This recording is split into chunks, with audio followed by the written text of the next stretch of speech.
Guys पहिला यो video हेरौँ अनि यसको फन्नी कमेन्ट पढ्ने है त। श्रीकृष्ण भन्नुहुन्छ कि पुरुषको संघर्ष बुझ्ने नारी र नारीको त्याग बुझ्ने पुरुष नै एकअर्काको सच्चा जीवन साथी हुन् कि। श्रीकृष्ण भन्नुहुन्छ माफ हरेक पटक गर तर विश्वास केवल एकैचोटी। रुको जरा सबर करो।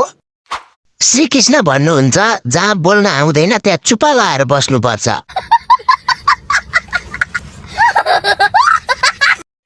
श्रीकृष्णले जेसुकै भनन् तर तिमी केही नभन।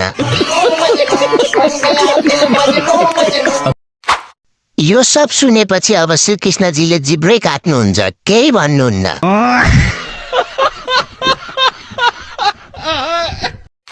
नराटी भन त बहिनी, तिमीलाई यो लास्टै राम्रो बनाए जस्तो लाग्छ होला होइन? आफूभित्र लुकेको कला देखाउनु पर्छ, तर यहाँ होइन, टोयलेटमा। यस्तै रमाइलो भिडियो हेर्न फन्नी कमेन्ट दिँदा फलो गर्नुहोस्।